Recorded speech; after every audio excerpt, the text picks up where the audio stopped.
मिलाकर देखिए, ईरान के बाद अब उत्तर कोरिया में एटम बम की बढ़ती क्षमता को लेकर खलबली मची हुई है। दरअसल उत्तर कोरिया की परमाणु ताकत को लेकर अंतर्राष्ट्रीय स्तर पर नई चिंता सामने आई है और अंतर्राष्ट्रीय परमाणु ऊर्जा एजेंसी के प्रमुख ने यह कहा है कि उत्तर कोरिया की परमाणु हथियार बनाने की क्षमता में बहुत गंभीर बढ़ोतरी देखी गई है। और इसी के साथ ही सियोल में मीडिया से बातचीत के दौरान उन्होंने बताया कि योंगबयोन परमाणु रिएक्टर में गतिविधियां तेजी से बढ़ी हैं और नियमित आकलन में उत्पादन क्षमता विस्तार के स्पष्ट संकेत मिले हैं। एजेंसी का अनुमान यह है कि उत्तर कोरिया के पास पहले से ही कुछ दर्जन परमाणु वॉरहेड मौजूद हो सकते हैं और ये संख्या आगे बढ़ सकती है। इस खुलासे के बाद क्षेत्रीय सुरक्षा को लेकर चिंता और ज्यादा गहरा गई है। विशेषज्ञों का मानना यह है कि परमाणु कार्यक्रम की ये रफ्तार एशिया प्रशांत में शक्ति संतुलन को प्रभावित कर सकती हैं और वैश्विक स्तर पर नई रणनीतिक चुनौती पैदा कर सकती है।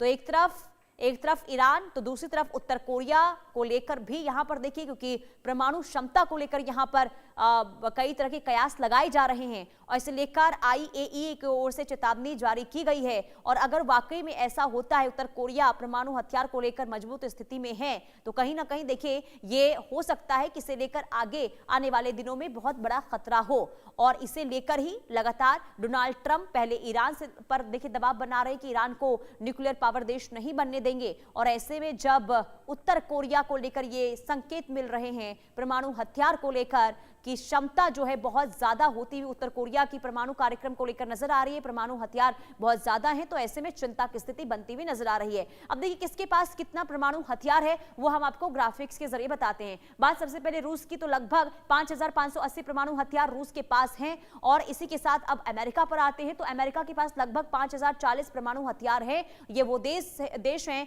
जो परमाणु हथियार इनके पास है। अब चीन के पास आते हैं, देखिए चीन लगभग 500 परमाणु हथियार चीन के पास है। फ्रांस की बात करते हैं तो लगभग 290 परमाणु हथियार फ्रांस के पास है। ब्रिटेन के पास लगभग 225 परमाणु हथियार हैं। और अब आ जाते हैं पाकिस्तान के पास भी है परमाणु हथियार, लेकिन इसकी संख्या लगभग 170 अभी है, 170 बताई जा रही है। अब भारत की बात करते हैं, भारत के पास लगभग 164 परमाणु हथियार है।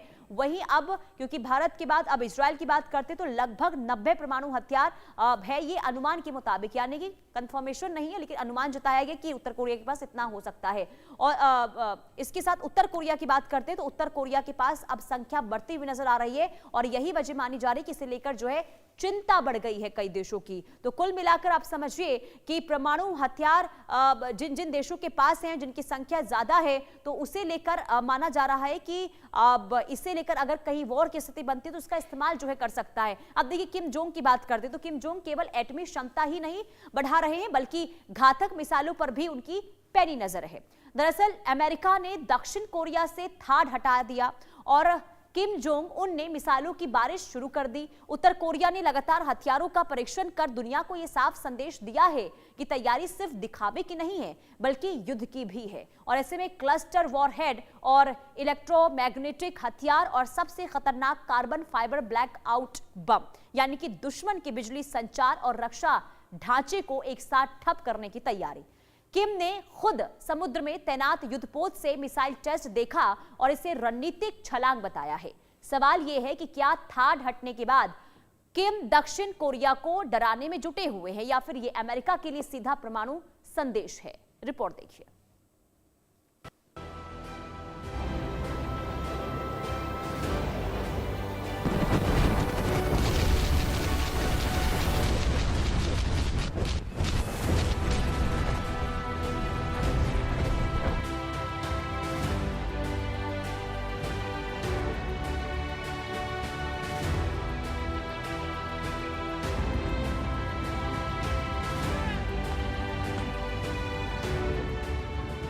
थाड हटते ही किम सक्रिय, एशिया में बढ़ा सैन्य तनाव। किम ने किया ब्लैकआउट बम का टेस्ट, दुश्मन की बिजली होगी पूरी तरह ठप। युद्धपोत से मिसाइल दागी, समुद्र में नई ताकत बढ़ाई। अमेरिका व्यस्त, किम ने की परमाणु तैयारी तेज। उत्तर कोरिया ने एक बार फिर अपनी सैन्य रणनीति का खुला प्रदर्शन किया। लगातार हथियार परीक्षणों के जरिए किम जोंग उन ने यह संकेत दिया, प्योंगयांग अब पारंपरिक युद्ध से आगे बढ़कर इलेक्ट्रॉनिक और संरचनात्मक हमलों की तैयारी कर रहा है। नए परीक्षणों में क्लस्टर वॉरहेड और मोबाइल एंटी एयरक्राफ्ट सिस्टम के साथ साथ कार्बन फाइबर ब्लैकआउट बम को प्रमुखता दी गई। किम का घातक हथियार ऊर्जा पर करेगा प्रहार। यह हथियार दुश्मन की बिजली व्यवस्था को ठप करने के लिए तैयार किए गए। उत्तर कोरिया की सैन्य अकादमी ने इन परीक्षणों को रणनीतिक क्षमता बढ़ाने का हिस्सा बताया। किम जोंग उन ने स्वयं परीक्षणों का निरीक्षण किया और अधिकारियों से हमले की तैयारी मजबूत करने के निर्देश दिए। विशेषज्ञ मानते हैं कि यह कदम सिर्फ सैन्य प्रदर्शन नहीं बल्कि मनोवैज्ञानिक दबाव बनाने की रणनीति भी। इससे संकेत मिलता है कि उत्तर कोरिया अपनी परमाणु सक्षम ताकत को नई तकनीकों के साथ जोड़कर युद्ध की स्थिति में बढ़त हासिल करना चाहता है। इसी क्रम में किम की नई तैयारी, ट्रंप सियोल पर भारी। लगातार 3 दिनों तक अलग अलग हथियार प्रणालियों का परीक्षण किया गया। क्लस्टर वॉरहेड वाली बैलिस्टिक मिसाइल प्रणाली का प्रदर्शन हुआ। कार्बन फाइबर ब्लैकआउट बम की डिस्पर्शन क्षमता दिखाई गई। मोबाइल एंटी एयरक्राफ्ट सिस्टम की फील्ड ऑपरेशन तैयारी तेज की। दक्षिण कोरिया की चिंता उस समय और बढ़ गई जब अमेरिका ने अपने थार्ड सिस्टम के कुछ हिस्से हटा लिए। इसी के तुरंत बाद उत्तर कोरिया ने दक्षिण कोरिया को डराने की कोशिश की और समुद्र से मिसाइल परीक्षण कर नई चुनौती पेश कर युद्धपोत आधारित लॉन्च को सैन्य संतुलन बदलने वाली रणनीति माना जा रहा। यह परीक्षण सिर्फ मिसाइल की क्षमता दिखाने तक सीमित नहीं था बल्कि नौसेना को परमाणु सक्षम हमलों के लिए तैयार करने की दिशा में भी संकेत देता है। किम का नौसेना के आधुनिकीकरण पर जोर। किम जोंग उन लगातार नौसेना के आधुनिकीकरण पर जोर दे रहे हैं। विशेषज्ञों का मानना है कि समुद्र से लॉन्च होने वाली मिसाइलें दुश्मन के लिए पहचानना कठिन होती और अचानक हमले की संभावना बढ़ जाती है। यही वजह है कि दक्षिण कोरिया और अमेरिका इस परीक्षण को गंभीर चुनौती के तौर पर देख रहे हैं। यह भी माना जा रहा है कि उत्तर कोरिया बहुस्तरीय हमले की रणनीति तैयार कर रहा है जिसमें जमीन, समुद्र और इलेक्ट्रॉनिक युद्ध शामिल होंगे। बताया जा रहा है कि किम ने अमेरिका ने थाड़ हटाया, किम मुस्कुराया। युद्धपोत से स्ट्रैटेजिक क्रूज मिसाइल का सफल परीक्षण किया। एंटी शिप क्षमता के साथ नौसेना हमले की तैयारी। पश्चिमी समुद्री क्षेत्र में तय मार्ग पर उड़ान परीक्षण। मिसाइलों ने निर्धारित लक्ष्य पर अल्ट्रा प्रिसिजन स्ट्राइक की। विशेषज्ञों का मानना है कि उत्तर कोरिया वैश्विक अस्थिरता का फायदा उठाकर अपनी सैन्य क्षमता तेजी से बढ़ा रहा है। जब दुनिया का ध्यान दूसरे क्षेत्रों में चल रहे तनाव पर है, प्योंगयांग लगातार नए हथियारों का परीक्षण कर रहा है। किम जोंग उन ने सेना को स्पष्ट निर्देश दिए हैं कि परमाणु ताकत को प्राथमिकता दी जाए और हर स्थिति में तुरंत जवाब देने की क्षमता विकसित की जाए। इसके साथ ही नए युद्धपोतों के निर्माण की योजना भी सामने आई जिससे नौसेना को और मजबूत किया जा सके। दीर्घकालिक सैन्य ढांचा तैयार कर रहे किम। कुल मिलाकर यह रणनीति दिखाती है कि उत्तर कोरिया केवल मिसाइल परीक्षण तक सीमित नहीं रहना चाहता बल्कि दीर्घकालिक सैन्य ढांचा तैयार कर रहा है। इस तैयारी का असर पूरे एशिया में शक्ति संतुलन पर पड़ सकता है। दक्षिण कोरिया और अमेरिका के लिए संकेत है कि प्योंगयांग दबाव की राजनीति के जरिए अपने हित साधने की कोशिश कर रहा है। किम की लंबी रणनीति, नए विध्वंसक पोतों के निर्माण की योजना तेज, परमाणु क्षमता बढ़ाने पर नेतृत्व का सीधा जोर, बहुस्तरीय युद्ध तैयारी पर सेना को निर्देश। वैश्विक तनाव के बीच परीक्षणों की रफ्तार बढ़ी।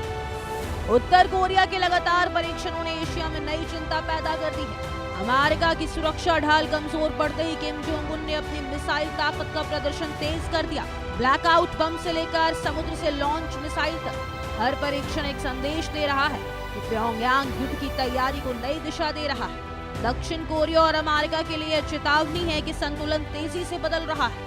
फिलहाल मिसाइलों की गूंज बढ़ रही है और एशिया में तनाव का पारा चढ़ता जा रहा है। Bureau report, India news. तो रिपोर्ट आपने देखी, अब आइए आपको बताते हैं कि किम की घातक मिसाइलें कौन कौन सी है जिसकी वजह से ये माना जाता है कि उत्तर कोरिया ताकतवर है। आइए बताते हैं आपको। देखिए, सबसे पहले बात करते हैं हवा सोग यानी कि 15, जिसकी मारक क्षमता देखिए करीब 13,000 किलोमीटर की है। अब सोच रहे कि इसकी मारक क्षमता 13,000 किलोमीटर की है, तो अगर अब इससे हमले होते हैं तो कितना ये कम समय में वहां पर कितना नुकसान पहुंचा सकता है। अभी 17 की बात कर लेते हैं, हवा सोंग 17 की, जिसकी रेंज 15 किलोमीटर की है, ये दावा किया जाता है उत्तर कोरिया की ओर से। इसके अलावा 15,000। इसके अलावा बात करते हैं हवासोंग 18 की, तो ठोस ईंधन यानी कि ICBM और इंटर कॉन्टिनेंटल रेंज इसकी मानी जाती है।